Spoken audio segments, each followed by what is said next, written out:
பெரியார், பேரறிஞர் அண்ணா, முத்தமிழ் கலைஞருடைய சிலைகளுக்கு நம்முடைய வீர வணக்கத்தை செலுத்தி இந்த சுடர் ஓட்டத்தை இங்கிருந்து துவங்கி வைக்கின்ற நிகழ்வு இன்று தொடங்கி அடுத்த 2 நாட்களுக்கு கிட்டத்தட்ட 310 கிலோமீட்டர் அளவுக்கு சேலத்திற்கு இந்த சுடரை கொண்டு செல்கின்ற இந்த நிகழ்வை துவங்கி வைக்கின்ற நிகழ்ச்சியில் பங்கு பெற்றுள்ள மாண்புமிகு அமைச்சர் மாவட்ட கழக செயலாளர் திரு சேகர்பாபு அவர்களே, மாவட்ட கழக செயலாளர் திரு சிற்றரசு அவர்களே, இளைஞரணியினுடைய மாநில துணை செயலாளர்கள் அவர்களே, அத்தனை பேருக்கும் என்னுடைய வணக்கத்தையும், அதே போல மாவட்ட அமைப்பாளர்களுக்கும் துணை அமைப்பாளர்களுக்கும் வந்திருக்கக்கூடிய இளைஞரணி தமிழர்கள் அத்தனை பேருக்கும் என்னுடைய வணக்கத்தை நான் தெரிவித்துக் கொள்கின்றேன். 2 முறை தள்ளி வைக்கப்பட்டு டிசம்பர் 17 நடக்க வேண்டிய மாநாடு வருகின்ற 21ஆம் தேதி, இன்னும் 3 நாட்கள் தான் இருக்கு. இது ஒரு மிகப்பெரிய ஒரு முக்கியமான ஒரு மாநாடு. தலைவர் அவர்கள் இளைஞரணிக்கு கொடுத்திருக்கக்கூடிய மிகப்பெரிய ஒரு சவால். இந்த சவாலை நம்ம நிறைவேற்றி காட்டணும். எந்த ஒரு இயக்கமும் தேர்தல் வருவதற்கு முன்பு மாநாடு நடத்துவாங்க, அது தாய் கழகம் தான் நடத்தும். இந்த முறை ஒரு அணிக்கு, அதுவும் குறிப்பிட்டு சொல்லுவோம், இந்த இளைஞரணிக்கு அந்த வாய்ப்பை நம்முடைய தலைவர் கொடுத்திருக்காருன்னா அந்த அளவுக்கு நம்முடைய அணியின் மீது இருக்கக்கூடிய நம்பிக்கை, எனக்கு உங்கள் மீது இருக்கக்கூடிய நம்பிக்கை.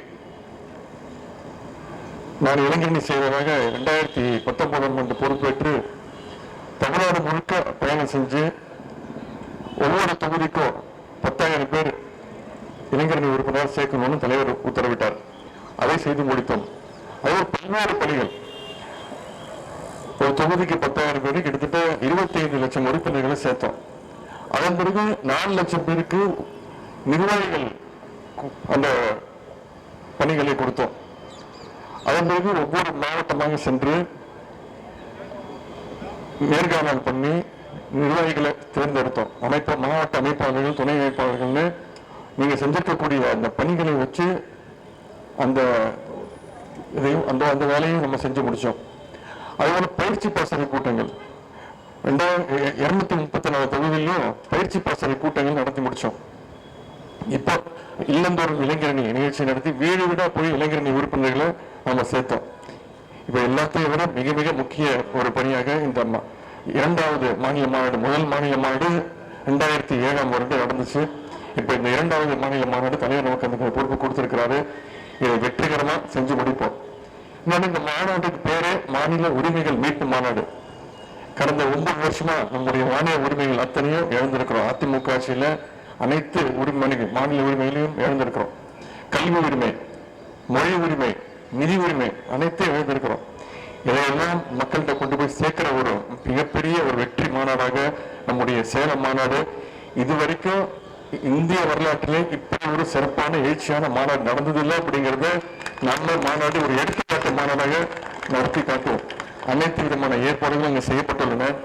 எனவே நீங்க அத்தனை பேரும் அந்த மாநாட்டில் கலந்து கொண்டு, உங்கள் குடும்பத்தோடு கலந்து கொண்டு, இனிமே இப்படி ஒரு மாநாடு இந்திய வரலாற்றிலே நடக்க முடியாது அப்படின்ற ஒரு மிகப்பெரிய ஒரு பெருமையை நீங்க அந்த மாநாட்டுக்கு தேடி தரணும் கூறிக்கொண்டு, வந்திருந்த அத்தனை பேருக்கும் என்னுடைய வாழ்த்துக்களை தெரிவித்து, இந்த சுடர் அடுத்த 2 நாட்களுக்கு நம்முடைய தோழர்கள், இளைஞரணி தோழர்கள் சேலத்திற்கு எடுத்துட்டு வர போறாங்க. அவங்களுக்கும் நீங்களும் பாதுகாப்பாக வர வேண்டும் என்று கூறிக்கொண்டு, பத்திரிகை நண்பர்கள், வந்திருக்கக்கூடிய கழகத்துடைய அனைத்து நிர்வாகிகள், மாவட்ட கழக செயலாளர்கள், உங்கள் அனைவருக்கும் மீண்டும் மீண்டும் என்னுடைய நன்றியை தெரிவித்து, நாம 21ஆம் தேதி சேலத்தில் சந்திப்போம். 20ஆம் தேதியே பல நிகழ்ச்சிகள் நடக்க இருக்கு. 20ஆம் தேதி மாலை நம்முடைய தலைவர் அவர்கள் 5 மணிக்கெல்லாம் நம்முடைய மாநாட்டு தேர்தலுக்கு வராங்க. இறையன் குத்துசாவுடைய பாடல் நிகழ்ச்சி இருக்கு. அது மட்டும் இல்ல, தமிழ்நாடு முழுக்க நம்முடைய இளைஞரணி மாநாட்டை எடுத்து சொல்வதற்காக கிட்டத்தட்ட ஒரு 500 இருசக்கர வாகன பேரணி நடந்திருக்கு. அவங்களுக்கும் நம்முடைய அவங்க அத்தனை பேரையும் தலைவர்கள் சந்திக்க இருக்கிறாங்க. எனவே 20ஆம் தேதி மாலை ஆரம்பிக்கின்ற மாநாடு 21ஆம் தேதி காலை 8:30 மணி அளவில் மாநாடு துவங்க இருக்கு. கழகத்துடைய துணை பொதுச் செயலாளர் அத்தை கனிமொழி அவர்கள் தான் மாநாட்டோட இந்த பந்தல் முன்னாடி இருக்கக்கூடிய நம்முடைய கருப்பு சிவப்பு கொடியை ஏற்ற இருக்கிறாங்க. அதன் பிறகு மாணவரணி செயலாளர் அவர் தான் மாணவனை துவக்கின்றார். அதன் பிறகு மாநாட்டு தீர்மானங்கள் நிறைவேற்றப்பட இருக்கின்றன. அதன் பிறகு கழகத்துடைய பேச்சாளர்கள் 22 பேச்சாளர்கள் நம்முடைய கொள்கையை பற்றியும் இயக்க வரலாற்றை பற்றி பேச இருக்கிறாங்க. இளைஞரணியுடைய புகைப்பட கண்காட்சி துவங்கப்பட இருக்கு. அதுபோல புத்தக நிலையங்கள் 11 பதிப்பாளர்கள் புத்தகங்கள் விற்பனை நிலையம் அங்க இருக்கு. புதுகை பூபாலம் அப்படின்ற ஒரு கலை நிகழ்ச்சி நடக்க. பாடகர் திருக்குறள் அறிவு அம்பேத்கர் பற்றியும் கலைஞர் பற்றியும் பேரறிஞர் அண்ணா பற்றியும் தந்தை பெரியார் பற்றியும் பாடல்கள் எல்லாம் பாட இருக்கிறாங்க. இப்படி பல்வேறு நிகழ்ச்சிகள் நடக்கின்றன. மாலை 5 மணிக்கு கழக தலைவர் அவர்கள் சிறப்புரையாற்ற இருக்கிறாங்க. எனவே நீங்க அத்தனை பேரும் பாதுகாப்போடு வந்து அந்த மாநாட்டில் பங்கேற்று பாதுகாப்போடு நீங்க எல்லாம் திரும்பி செல்லணும்.